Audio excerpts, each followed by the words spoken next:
Halo semuanya, selamat datang di Asa Talks, Art and Sport Talks, tempat kita ngobrol bareng anak seni dan olahraga. Nah, Jan, jadi di episode 3 kali ini kita bakal kedatangan narasumber, kedatangan tamu yang keren banget nih, Jan. Dan tamunya ini tuh udah berpengalaman banget di bidang vokal atau nyanyi gitu, Jan. Jadi dia udah sering lah ikut tampil, ikut audisi di beberapa tempat kayak gitu. Mungkin kita kenalan dulu nih, Jan.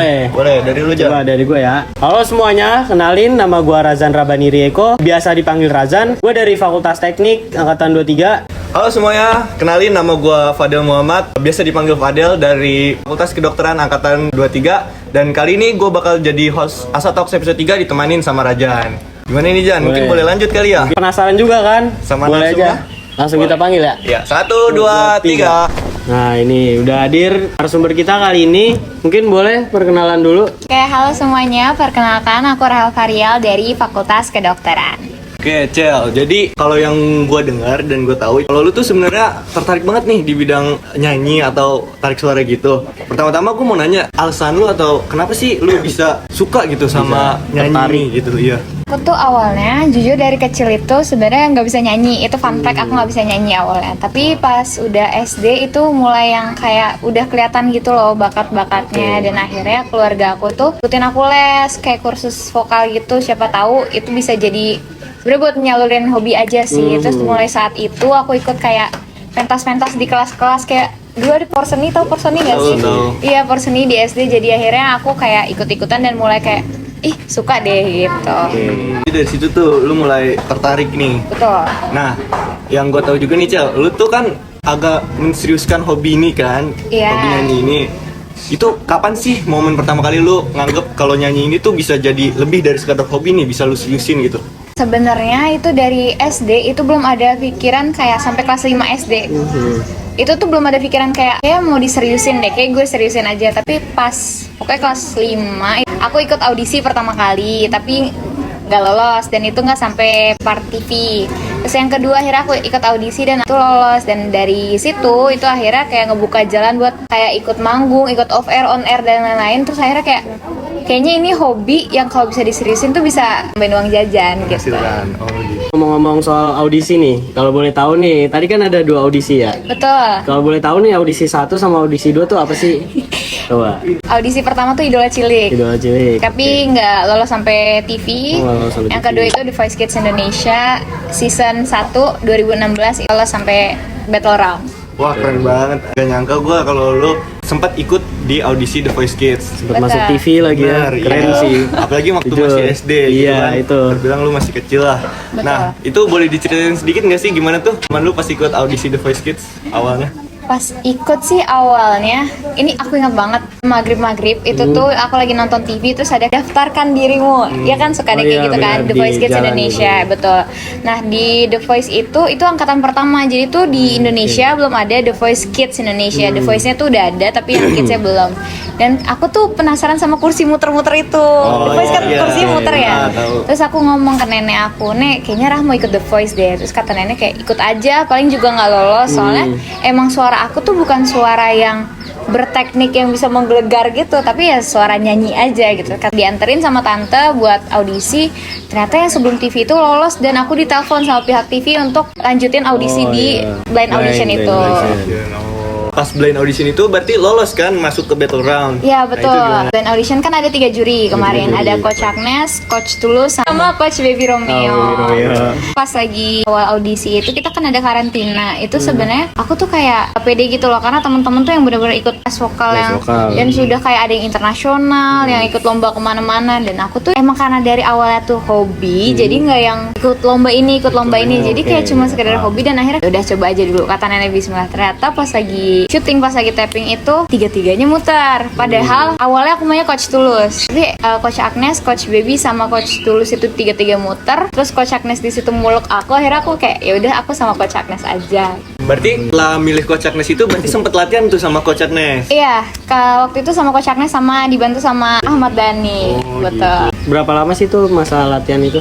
Latihan sebenarnya kita tuh latihannya di karantina. Karantina iya. itu sama Coach Agnes itu kayak 2 hari 3 hari. 2 hari, 3. Sama Coach Indra Aziz. Oh iya, tahu. Indra Aziz tahu. Yang ada di biasa di TikTok gitu. Betul, sama Indra Aziz iya. juga dibantu. Terus masuk ke Battle Round. Battle round, tapi sayangnya battle roundnya nggak lolos. Di blind audition itu pun udah ditayang di TV kan? Udah. Nah, pas Rachel dapat kabar kalau Rachel lolos ke blind audition dan bakal ditayang di TV itu gimana tuh perasaannya? Jujur ya, nggak percaya. Aku kira itu scam. Masa sih gitu. Tapi akhirnya pas datang emang ada undangan, disuruh pakai baju apa yang kayak gitu-gitunya, udah ada kirim briefnya semua. Oh my god, ini beneran nggak sih? Udah sampai di tahap itu. Terus akhirnya ketemu teman-teman. Nah, karena masih kecil ya, ketemu temen tuh aku ngerasa itu bukan kompetisi. Nah, itu kayak main. Jadi nggak ada yang kayak gue harus juara, nggak ada kayak gitu. Dan ya udah akhirnya kita blind audition, audisi, lolos. Akhirnya ke battle round gitu juga. Pas tahu dapat TV itu kayak pasti deg-degan banget kan? Deg-degan banget Del, itu bener-bener yang kayak ditonton sama audiensnya banyak Iya, ya. Di banyak. studio tuh banyak. Kanan kiri tuh keluarga, terus ada 3 coach yang kursinya tuh belum muter. Oh, Itu kan kita kan deg-degan pas nyanyi kan kita nggak tahu, aduh ini muter nggak ya gitu kan. Akhirnya pas aku nyanyi 3-3 muter. Nah pas udah muter dan audiensnya kayak heboh, akhirnya aku kayak oh ternyata nggak setegang itu. Karena sebenarnya kayak tegangnya tuh gara-gara takut ini muter nggak ya, sama audiensnya tuh seru nggak ya. Soalnya kalau audiensnya nggak seru itu bakal bisa deg-degan sampai akhir. Oke, tapi ternyata audiensnya seru. Betul, pada mendukung gitu. Aku senang banget, terharu. Terima kasih. Dari Rachel sendiri, tadi kan sempet notice gitu ya, ada nenek sama keluarga yang selalu nemenin Rachel buat audisi. Tapi sebenarnya menurut Rachel sendiri siapa sih sosok yang paling ngasih pengaruh besar nih di dunia nyanyi Rachel sendiri gitu? Oke, sebenarnya kalau di dunia nyanyi itu bukan nenek, justru kakek. Aku kan tinggal sama nenek kakek kan. Nah, kakek aku tuh dulu setel lagu Padang, bener-bener setel lagu Padang tiap hari. Dan lagu Padang kan yang tinggi-tinggi, Iya, yang meliuk-meliuk nadanya tinggi gitu kan. Dan itu tuh yang kayak, ya udah coba aja nyanyi. Nah, karena dari lagu Padang itu akhirnya aku dilesin. Bisa deh, berpotensi deh Rahel. Tapi emang nenek tuh nggak yang nyuruh ikut lomba-lomba. Seenggaknya hobi aku tuh tersalurkan.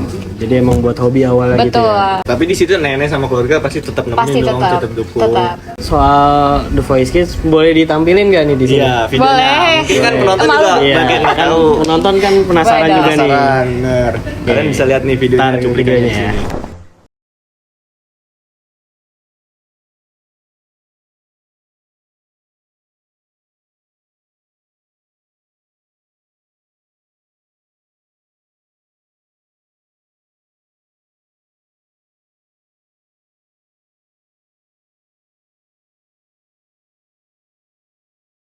Ngomong-ngomong soal nyanyi nih, ada nggak sih momen atau pencapaian nih yang paling nggak bisa lu lupain atau paling berkesan lah? Sebenarnya momen yang paling nggak bisa dilupain ya itu audisi kan, karena itu bener-bener a big step buat aku sampai sekarang saat ini kan, karena aku nggak nyangka aja bisa masuk TV dan antusiasme orang-orang tuh kayak me-welcome aku, jadi kayak itu bener-bener berkesan sampai sekarang sih. Kan sekarang lagi kuliah di Fakultas Kedokteran nih, Cel. Super padet nih. Terus juga banyak lah kegiatannya ya, John ya. Sibuk banget kan kelihatannya Benar, pasti. kelihatannya.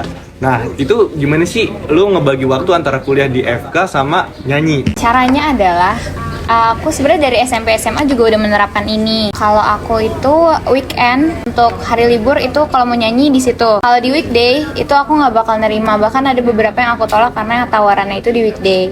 Dan aku sama keluarga aku itu tipe yang mengedepankan pendidikan dulu dong nomor 1. Dan bahkan aku sempat benar-benar meninggalkan manajemen tuh gara-gara mau ambil kedokteran awalnya. Dan untungnya alhamdulillah dapat kedokteran. Oh, berarti emang dulu sebelum kuliah tuh emang sempat ikut manajemen gitu ya? Iya betul. Keren banget nih, bisa ngebagi waktu antara Nyanyi, kegiatan kuliah betul. kedokteran yang super padat sama nyanyi. Lu pernah gak sih, Cel, ngerasa sampai di titik yang lu hampir pengen nyerah gitu loh? Kayak, aduh apa gue berhenti nyanyi aja ya? Karena kayak kan ngerasa capek iya, gitu ya ngerasa kan? capek atau burn out. Sebenarnya itu lagi aku alamin karena aku kan sekarang udah semester 5. Terus mau skripsi dan ada koas. Aku tuh sempat mikir bahkan ngobrol sama keluarga, tuh seneng banget nyanyi. Kalau nyanyi oke lah bisa di rumah aja kan, bisa Iya, di kamar. benar. Tapi kalau ketemu audiensnya itu tuh kayak itu suatu hal yang berbeda dan kepuasannya tuh beda gitu kan. Ngomong ke nenek, kayak nek Raha harus pilih yang mana. Tapi kan mau nggak mau, aku juga dari awal dari kecil itu emang mau jadi dokter. Ya udah mau nggak mau kita selesain dulu cita-citanya jadi dokter. Tapi bukan menutup kemungkinan aku benar-benar ninggalin nyanyi sepenuhnya. Mungkin pas koas dan internship itu nggak menutup kemungkinan aku untuk rilis single atau ikut audisi mungkin. Lu pernah gak sih nyanyi atau tampil gitu di tempat yang menurut lu kayak sederhana nih, tapi buat lu itu berkesan banget? Pernah. Fun fact, aku sama Fadel itu satu band tahu. Aduh, jadi malu nih. Jadi kita punya band di Fakultas Kedokteran. Itu Fadel tuh jadi drummernya. Yang bikin berkesan itu adalah sebenarnya ini bukan acara yang gede banget dan bukan yang sederhana juga. Sebenarnya ini pensi anak SMP. Aku itu alumni dari SMA-nya. Terus pas di SMP itu aku diundang, tapi aku tuh mikir kayaknya kalau solo garing deh kalau di pensi. Walaupun cuma adik-adik SMP doang yang nonton ya. Gak ada orang luar, tapi kayaknya bakal garing kalau misalnya kita cuma solo. Akhirnya tuh aku mikir, apa aku cari teman-teman ya di FK yang bisa ngeband, dan dapat juga nih Fadel jadi drummer. Terus akhirnya FK dia ya. drummer sejati dia. Drummer sejati. Banyak fans ya. Banyak fans ya. Nggak ada.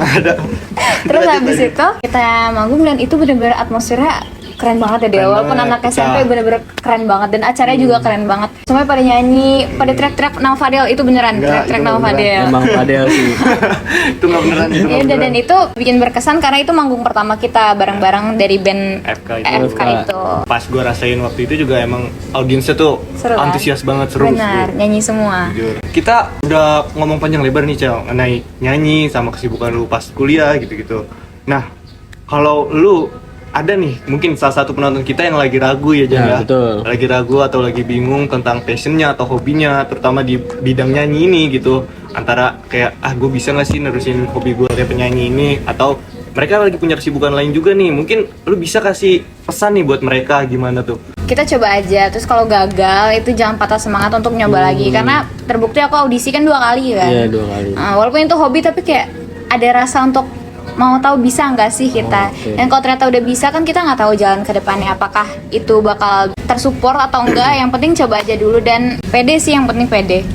Kalau misalkan para penonton yang nonton nih punya kesibukan lain juga gitu di samping hobinya, itu menurut lu gimana Cel? Kalau kesibukannya dan hobi menurut aku itu dua-duanya nggak bisa ditinggalin. Karena aku di FK kan super padat. Padahal juga ngerasain kan FK tuh padat banget.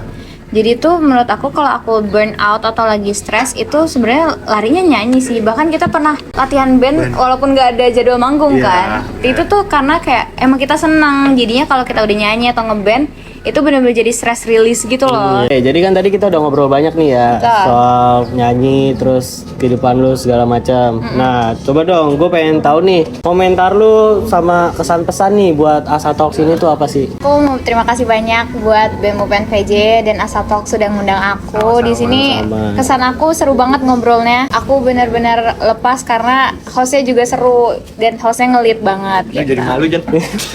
Terakhir nih Cel, dari lu ada nggak sih pesan-pesan nih buat para penonton yang nonton Asa Talks episode 3 ini? Pesan-pesannya sih buat kalian yang tadi mungkin struggle-nya bareng kayak aku, nggak pede sama diri sendiri, terus takut untuk mencoba. Menurut aku sih coba aja dulu karena kita nggak tahu ke depannya bakal ada jalan atau enggak. Tapi yang penting coba aja dulu dan jangan dengerin kata orang lain. Nah, itu guys. Bisa diambil pelajarannya guys dari podcast ini. Thank you banget nih buat Rachel ya Jan ya. Ya, terima kasih banyak. Terima kasih banyak. Dia udah hadir di podcast kali ini, di episode kali ini. Jujur gue juga dapat wawasan, inspirasi juga, insight-insight baru lah dari lu Cel, panjang kita ngobrol tadi. Nah, terakhir nih buat para penonton, terima kasih udah dengerin podcast Asa Talks dari awal sampai akhir segmen kali ini.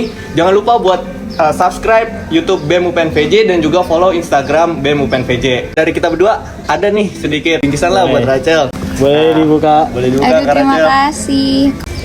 Wah, terima kasih. Tunjukin dong ke kamera. Terima kasih BEM UPN VJ dan Asa Talks. Oke, sama-sama. Thank you guys. Udah See you next semuanya. time. Jangan lupa like, comment, dan subscribe. Bye-bye.